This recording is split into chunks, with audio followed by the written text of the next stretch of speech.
Shalom. Kita belajar malam hari ini kan juga ada perjamuan ya. Kita bicara tentang penebusan, kita bicara tentang pembenahan diri kita. Ya. Dalam penebusan itu kita sudah pasti ditebus. Tapi di dalam pembenahan diri, ini yang menentukan apa yang terjadi dalam hidup kita di masa yang akan datang. Kehidupan selalu di dalam perjalanan ini yang ada enak, ada yang tidak enak. Kalau enak ya enak, kalau nggak enak ini ya nggak enak gitu ya. Dan ini yang membuat kita jadi berubah. Ya. Kita akan buka firman Tuhan di Rut ya. Rut pasal 1 ayat 20 sampai dengan 21. Ini bicara tentang Rut. Ya. Udah dibuka Rut pasal 1 ayat 20 sampai dengan 21. Tetapi ia berkata kepada mereka, janganlah sebutkan aku Naomi, sebutkanlah aku Mara. Sebab yang Maha Kuasa telah melakukan apa? Banyak yang pahit kepadaku. Ya. Naomi itu bicara seperti itu, dia rubah namanya. Padahal arti Naomi itu menyenangkan. Ya, harum, bagus artinya ya. Tapi dirubah sama dia kepahitan, marah. Ya, jadikan nama marah. Kenapa Naomi seperti ini? Padahal namanya sudah bagus, tapi di dalam proses kehidupannya dia ganti nama. Anak-anak namanya Sugiharto diganti Sugi Hutang nanti ya, karena hutangnya banyak, nggak bisa bayar, ganti Sugi Hutang ya. Jadi orang stres gitu ya. Dia marah sama dirinya sendiri, dia merasa pahit. Dia merasa kok Tuhan ini memberikan satu hal yang kurang bagus di dalam hidupnya. Ya, kalau kita pelajarin poin pertama ini, kita ini hidup nggak boleh ada kepahitan. Kita harus clear, saya nggak tahu firman ini dibahas tentang kepahitan. Tapi kita poinnya satu hal, tidak boleh ada kepahitan. Ya, kalau ada kepahitan, kita nggak bisa lihat rancangan Tuhan yang luar biasa dalam hidup kita. Efesus 4 ayat 31 sampai dengan 32. Kita baca sama-sama. Efesus pasal 4 ayat 31 sampai dengan 32. Segala kepahitan, kegaraman, kemarahan, pertikaian dan fitnah hendaklah dibuang dari antara kamu, demikian pula segala kejahatan. 32. Tapi hendaklah kamu ramah seorang terhadap yang lain, penuh kasih mesra dan saling mengampuni, sebagaimana Allah di dalam Kristus telah mengampuni kamu. Poin kepahitan itu adalah obatnya pengampunan.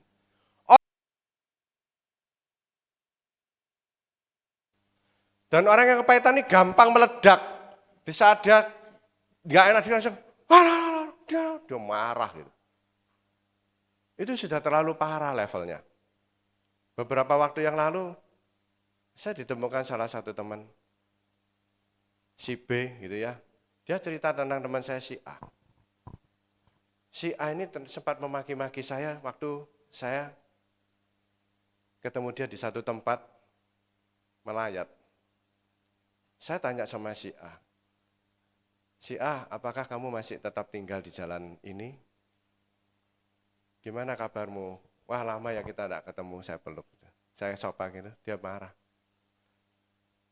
Kamu jangan tanya-tanya rumahku ya. Siapa yang gak suka kalau ditanya rumah? Kaget saya. Saya diam. Itu urusanku. Iya, sorry ya. Itu di depan orang banyak. Saya langsung diam, saya tenang. Terus sebentar lagi adiknya ketemu saya, dia sapa. Kok Bambang, gimana kabarnya? Oh ya, si B, si C, saya baik, terima kasih. Terima kasih ya kok, datang ke sini, nyempat-nyempat waktu, iya. Kakaknya si A ini si C kan adiknya, kak si A ini masih marah ini sama saya, gara-gara saya tanya rumahnya. Singkat cerita, setelah saya selesai pulang, gak lama besok si A telepon. Dia bilang, maaf ya kok Bambang, aku kemarin meledak-ledak marah. Sebenarnya Ko Bambang nggak salah. Ko Bambang kan sudah lama nggak ketemu, aku tanya rumah itu sudah benar. Ternyata dia punya peristiwa yang nggak enak di dalam keluarganya. Dia pahit di dalam keluarganya. Dia disakitin orang tuanya yang selalu mendalam. Dia dendam. Makanya begitu disinggung masalah rumah itu, ternyata rumah itu punyanya orang tuanya dia. Ya saya mana tahu itu punya dia apa punya orang tuanya dia. Ini orang ciri-ciri kepahitan. Kalau orang kepahitan, emosinya luar biasa. Dia marahnya meledak-ledak, gitu. Dahsyat. Beberapa waktu yang lalu saya ketemu sama teman saya si B, dia bilang, si A, malu tak ajak ke rumahmu. Saya bilang, ajak aja nggak apa-apa. Dia takut kamu marah, enggak, saya nggak marah, ajak aja. Saya bilang. Itu sudah cerita, sudah 8 tahun yang lalu, udah basi. Bagi saya itu kita selesai gitu. Nggak usah sampai 8 tahun. Ya, supaya apa? Kita ini harus beres di dalam Tuhan. Amin, saudara. Nah, peristiwa yang seperti tadi saya ceritakan di dalam kesaksian saya. Kalau saya secara rohani, saya nggak kuat, saya akan kepahitan dengan dia. Betul? Jengkel kan? Lu enak-enak datang di luangan waktu dibentak-bentak dengan kata yang nggak jelas gitu. Tapi kita belajar dari firman Tuhan, kita nggak boleh kepahitan. Ya sudah selesai gitu. Nah, kalau orang kepahitan ya Pak begini nih, dalam kehidupan tergores oleh masalah-masalah, dan orang yang seperti ini rohaninya jelek, dan dia akan jatuh di dalam dosa. Tapi kita anak Tuhan, kita belajar untuk mengampuni ya. Di firman dikatakan, karena sebagaimana Allah di dalam Kristus telah mengampuni kamu. Jadi kita harus bisa mengampuni. Yang setuju katakan amin. Ya. Kita buka Rut 1 ya. Sekarang kita buka Rut 1. Ini problem dari awalnya. Rut 1 ayat yang pertama. Pasal 1 ayat pertama, pada zaman para hakim memerintah ada kelaparan di tanah Israel. Lalu pergilah seorang dari Bethlehem, Yehuda, beserta istrinya dan kedua anaknya laki-laki ke daerah Moab untuk menetap di sana sebagai orang asing. Ayat 2. Nama orang itu ialah Elimelek, nama istrinya Naomi, dan nama kedua anaknya Mahlon dan Kilion. Semuanya orang-orang Efrata dari Bethlehem Yehuda, dan setelah sampai ke daerah Moab, diamlah mereka di sana.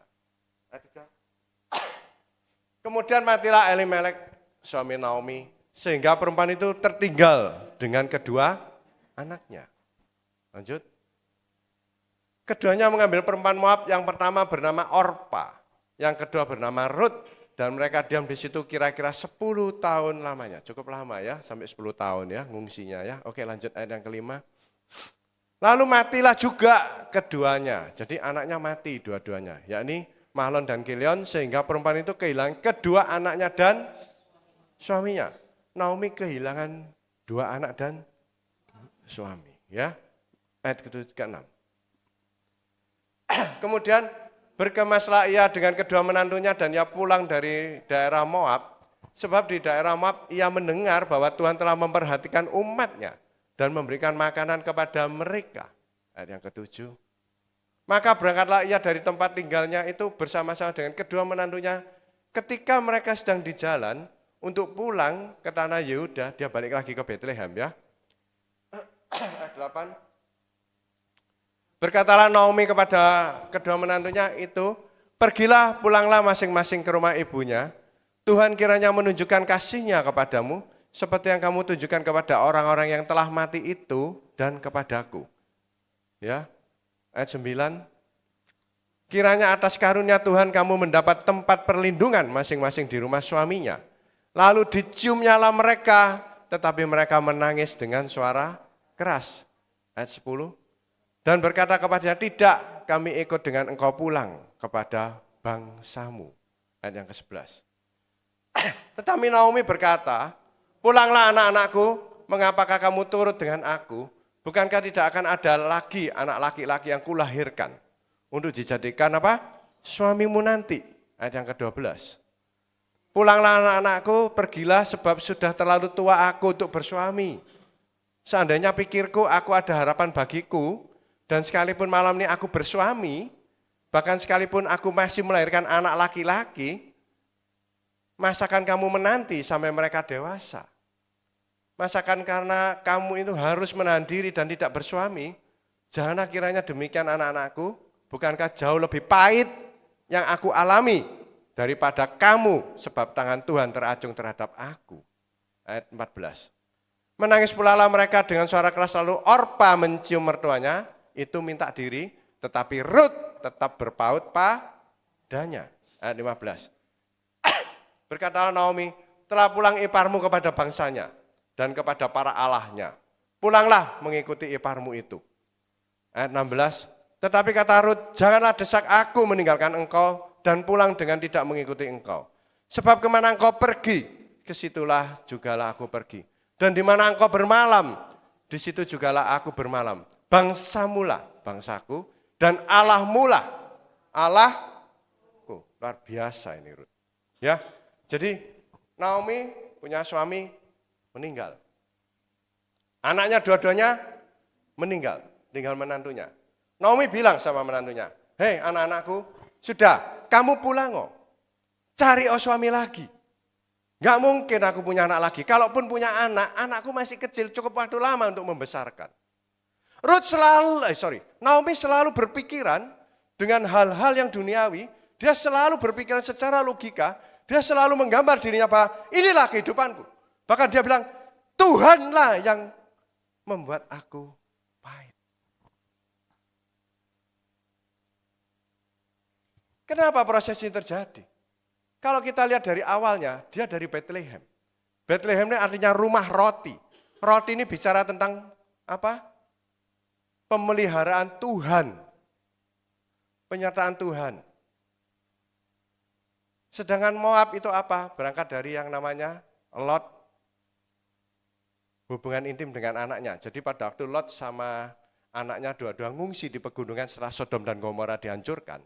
Maka anaknya berpikir, waduh papaku gak punya keturunan, tak mabuk aja. Terus diajak tidur papanya. Punya anak namanya Moab. Ya, jadi Moab ini bangsa yang berhala, bangsa yang jauh daripada Tuhan. Tetapi kalau kita pelajari tentang Bethlehem, bukankah ini rumah roti? Bukankah ini satu pemenuhan yang Tuhan berikan? Bukankah Tuhan pelihara di tempat ini? Kenapa terjadi kemenisan? Kenapa terjadi kekurangan? Ternyata terjadi kelaparan. Betul? Bethlehem kan rumah roti. Roti kan tentang apa? Pemeliharaan Tuhan. Kenapa kok terjadi kelaparan di situ? Bangsa Israel secara rohani masih mengalami banyak kekeringan. Kekelaparan di sini ada bicara tentang kekeringan rohani. Apapun itu, Tuhan sudah tetapkan pada waktu kita dipelihara, diberikan kehidupan, diberikan perlindungan. Kalau kita kekeringan rohani, kita akan mengalami kelaparan, saudara. Amin. Rohani nggak boleh kering. Makanya Naomi sama Elimelek dia lari dari Bethlehem ke Moab. Dia seolah-olah pindah ke situ. Dia seolah-olah di situ tempat yang nyaman. Banyak peristiwa dalam kehidupan kita melihat rumput tetangga lebih hijau daripada rumput sendiri. Kita melihat bahwa, wah kok enak ya seperti kamu ya daripada seperti aku. Saudara nggak boleh lihat begitu. Tapi saudara harus melihat bagaimana Tuhan akan beracara dalam hidupmu. Ini orang dua ini sudah lari jalurnya masuk ke Moab. Disitulah peristiwa terjadi. Tapi anehnya Tuhan pada waktu mengalami proses seperti itu, Naomi diproses seperti itu, Tuhan selamatkan dia, Tuhan ada rencana yang indah, ketemulah satu anak Moab, yaitu namanya Rut. Ternyata di balik hal yang jelek pun, ada orang yang bagus. Di dalam Moab yang jelek pun gitu, ada orang yang bagus namanya Rut. Inilah peristiwa kehidupan, saudara. Kalau kita salah melangkah, kalau kita nggak sabar menunggu, ya begini. Intinya kita ada tanda kutip di dalam kehidupan, kita harus ada satu sabar menunggu. Manusia ini nggak pernah sabar. Apalagi di dalam proses kehidupan yang nggak enak. Saudara kepengennya cepat dipulihkan. Kalau bisa hari ini. Kalau enggak, aku akan ambil sikap. Aku akan mengandalkan kekuatanku daripada kekuatan Tuhan. Jatuh, saudara. Berapa orang yang jatuh di dalam mengandalkan kekuatannya pribadi? Dia berpikir secara jasmani, dia berpikir seolah-olah dengan aku mengambil sikap begini, selesai sudah. Ternyata enggak selesai. Akhirnya dapat kabar apa? Tuh, Tuhan lagi beracara tuh di Bethlehem tuh. Wah, balik lagi deh ke Bethlehem. Tapi dia menantunya yang satu, yang Orpanya meninggalkan dia, Rutnya tetap bersama Naomi. Kedua orang ini saling melengkapi yang luar biasa. Proses kehidupan Naomi ketemu Rut, dan pada waktu ketemu Rut dampingin Naomi, dia setia, dia berkata apa di sini? Jangan desak aku meninggalkan engkau. Rut ditegur sama, Naomi ditegur sama Rut, dia bilang ini, Mah, kamu jangan desak aku pulang ya, Mah. Katanya Rut, tak beritahu ya, Mama kemana, aku ikut. Betul? Di mana kamu berada, kamu bermalam pun, di situ juga ada aku bermalam. Bangsamu lah bangsaku, Allahmu lah Allahku. Satu komitmen di dalam hidup Rut, dia percaya bahwa Tuhan itu ada melalui proses yang enggak enak yang dialami oleh mama mertuanya di dalam hidupnya dia sendiri. Dia juga kehilangan suami loh. Ya kan, Rut kehilangan suami, dia janda. Tapi ini proses yang luar biasa. Dia bilang, Allahmu Allahku. Kuat di dalam hidup, kita sepakat di dalam Allah. Kalau hidupmu di dalam keluargamu, kamu sepakat di dalam Tuhanmu. Kamu ada kekuatan di dalam doa, di dalam kuasa Tuhan. Sepakat, Allahmu Allahku. Pegang keluarganya, bangkit saudara. Keluargamu dipulihkan. Jangan kita terbawa oleh emosi. Jangan kita terbawa oleh kepahitan. Karena emosi kita dan semakin kita menjadi gak karu-karuan di dalam kehidupan. Ini ceritanya gak karu-karuan. Naomi sudah gak karu-karuan sampai dia ganti namanya Mara. Hidupku ini pahit. Bukan menyenangkan lagi, tapi kepahitan terjadi. Kita mau pilih yang mana? Kepilih yang Naomi apa kita mau jadi Rut? Kalau Rut hebat sudah. Dia tahu peristiwa-peristiwa seperti ini.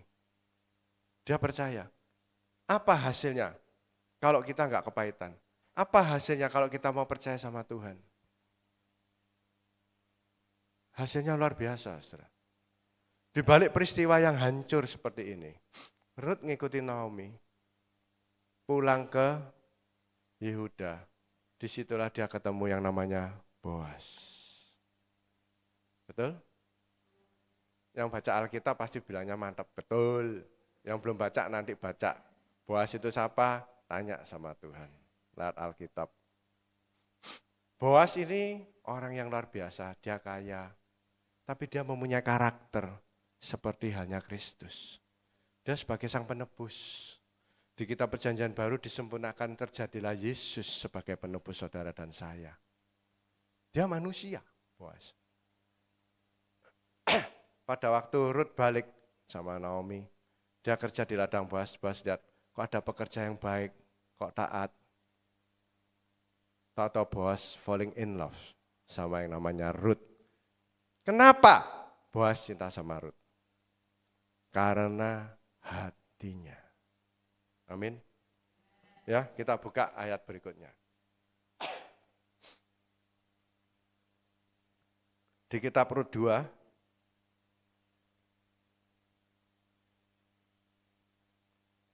ayat yang ke-11 sampai 13. Boas menjawab, telah dikabarkan orang kepadaku dengan lengkap segala sesuatu yang kau lakukan kepada mertuamu sesudah suamimu mati. Dan bagaimana engkau meninggalkan ibu bapamu dan tanah kelahiranmu di Moab ya, serta pergi kepada suatu bangsa yang dahulu tidak engkau kenal. Jadi ini ada kebalikan sama Naomi. Naomi berangkat dari rumah roti, dia pergi ke tempat Moab, betul? Tempat yang berhala, yang jauh dari Tuhan. Dan sebaliknya, si Rut ini tadi, dia mencari ke Bethlehem. Kembali ke jalan Tuhan. Ke dalam perlindungan Tuhan. Makanya di sini dikatakan bahwa, telah dikabarkan kepadaku dengan lengkap segala sesuatu yang kau lakukan kepada mertuamu sesudah suamimu mati. Dan bagaimana kau meninggalkan ibu bapamu di Moab. Dan tanah kelahiranmu serta pergi kepada suatu bangsa yang dahulu engkau tidak kenal. Rut gak kenal, Dia nggak tahu Bethlehem, dia nggak tahu itu Yehuda, tapi dia dengan iman dia melangkah. Aku yakin ada Tuhan yang menyertai. Orang kalau hidupnya nggak gampang termemori di dalam peristiwa yang nggak enak, dia nggak akan kepahitan. Karena dia ada Tuhan. Tapi Ruth ini luar biasa dan ini yang dilihat sama Boaz. Sedangkan Naomi termemori hal-hal yang jelek di dalam hidupnya. Kita belajar untuk mengingat Tuhan aja. Jangan mengingat kesalahan orang. Kesalahan orang kamu ingat-ingat, orang itu nggak apa-apa, saudara yang ada apa-apa nanti. Dia sehat, saudara yang sakit sendirian. Duh kenapa ya aku kok migran kalau lihat orang itu, mangkel migran, orangnya ketawa-ketawa, hehehe. Yang dirasani ketawa, yang ngerasani opname di rumah sakit ya. Jangan ada memori jelek itu disimpan gitu loh. Dibuang itu memori itu. Naomi itu nyimpen terus rekodnya jelek. Sama dia, Tuhan ini yang membuat aku pahit. Tapi Ruth bilang, Allahmu Allahku. Di sini dikatakan bahwa dia tidak tahu apa kelahirannya apa dan tanah kelahiranmu serta pergi kepada satu bangsa yang dahulu engkau tidak kenal. Dia nggak kenal tuh Bethlehem, tapi dia kenal Tuhan di dalam hidupnya. Apapun peristiwamu, kenal dia dalam hidupmu, maka kamu akan dibawa seperti halnya Ruth. Kamu akan dikirim Boaz dalam hidup. Amin. Kita buka ayat 12. Tuhan kiranya membalas perbuatanmu itu dan kepadamu kiranya dikaruniakan upahmu sepenuhnya oleh Tuhan Allah Israel yang di bawah sayapnya engkau datang berlindung. Jadi kita lanjut ayat 13. Kemudian berkatalah Ruth, memang aku mendapat belas kasihan daripadamu, ya Tuanku, sebab Tuhan telah menghiburkan aku dan telah menenangkan hati hambamu ini. Walaupun aku tidak sama seperti salah seorang hamba-hambamu perempuan. Ruth itu kalau sama Boaz itu dekat banget dan dia mau menempelkan diri, dia mau hormat sopan dan merendahkan diri di hadapan Boaz, di dalam pelukan Boaz. Ini bicara tentang apa? Kecantikan di dalam hati. Orang nggak perlu cantik dari luar, saudara. Banyak orang sekarang ini salah-salah. Cantik dari luar.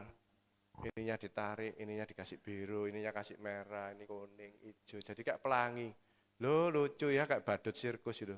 Katanya cantik luarnya. Bukan itu. Di dalam hatinya yang cantik. Ruth ini cantik di dalam hatinya. Orang akan terpesona dengan orang itu kalau pribadinya baik. Yang setuju katakan amin. Saudara apakah mau berkawan dengan orang yang pribadinya jelek, attitude problem, walaupun dia ganteng, walaupun dia cantik, apakah mau dijadikan pasangan hidup? Gak ada yang mau. Mending sedang saja, tapi jiwanya baik, mau mengerti, mau taat, mau patuh, bertuhan, hidup di dalam Tuhan, di dalam kebenaran, bagus. Saudara akan lebih cinta yang begitu. Sama Boaz itu cinta Ruth seperti itu. Seperti halnya Tuhan menyintai kita. Dan kita ini hidup di dalam kasih karunia. Ruth ditebus Boaz. Disempurnakan di perjanjian baru Yesus yang menebus kita di dalam kasih karunia. Kasih karunia itu enggak ada harganya. Saudara enggak bisa beli dengan nilai keuanganmu. Karena diberikan cuma-cuma dari Tuhan dengan nyawanya. Bukan karena kehebatanmu, bukan karena keuletanmu, kejagoanmu, bukan. Tapi karena benar-benar Tuhan yang mau mengambil kita untuk menjadi anaknya. Kita belajar dari firman ini, kita jangan selalu termemori dengan hal-hal yang kurang baik dalam hidup kita. Saudara. Supaya ada Boaz datang dalam hidupmu. Ingat saudara, kekeringan itu tetap ada.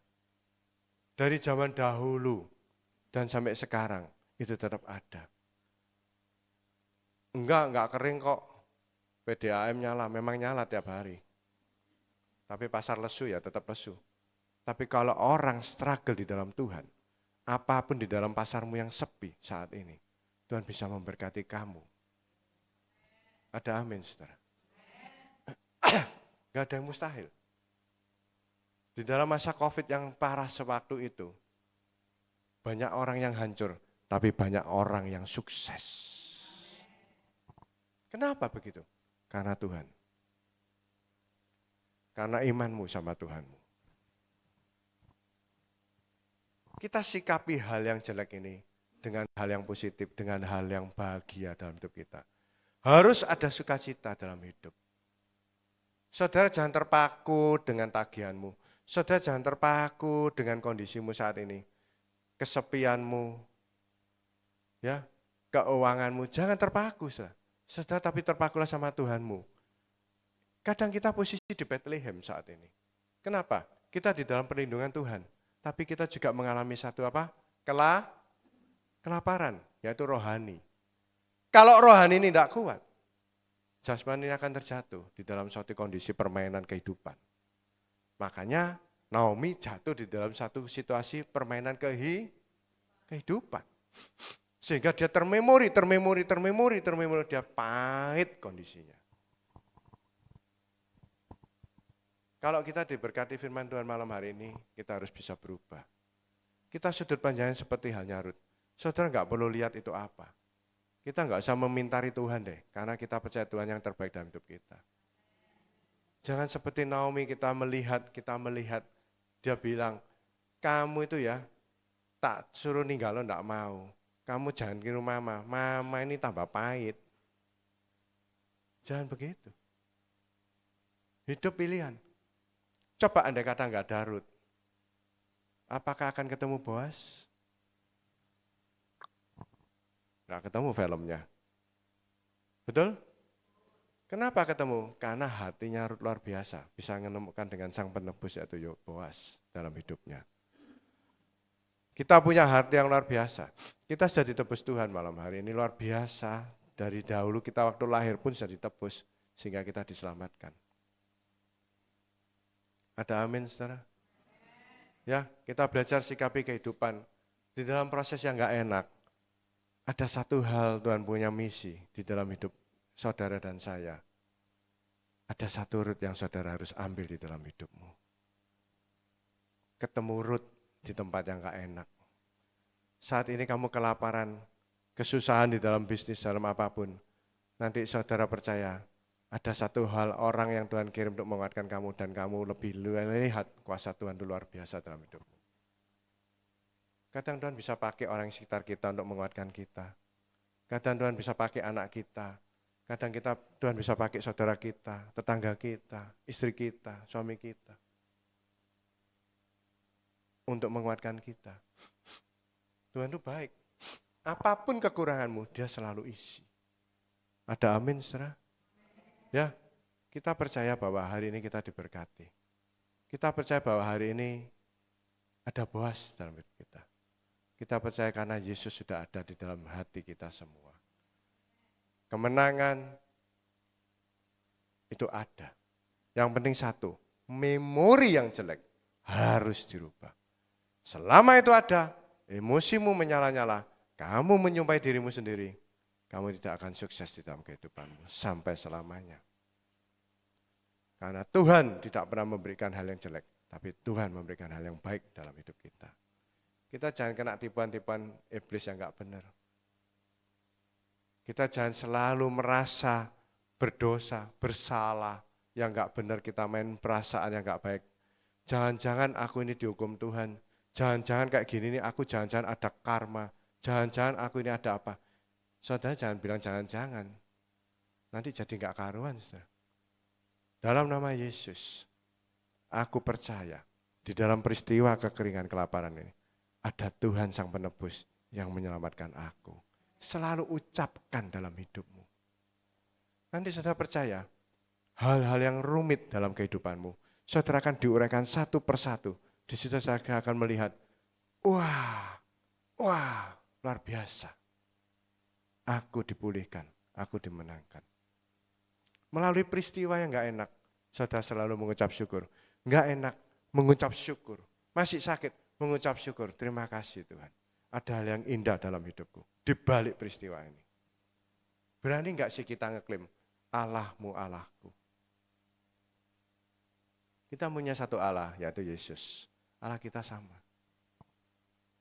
Dan Tuhan gak pernah pilih kasih. Dia gak pernah tebang pilih. Saudara. Tuhan selalu memberi. Itu kasih karunia. Tuhan gak akan ambil itu dari hidup kita sampai kita pulang ke rumah Bapa. Beda kalau kita yang memberi orang, kita bisa ambil. Kalau Tuhan gak akan ambil. Dia kasih luar biasa. Tinggal kita meresponnya, jangan ada memori-memori hal yang jelek dalam kehidupan kita semua. Luka di dalam perjalanan itu satu bumbu. Iya loh. Justru saudara ketemu orang begitu. Saudara semakin berubah dengan lebih tenang, lebih baik. Ngadepin orang yang gak benar. Kamu naik level. Luar biasa.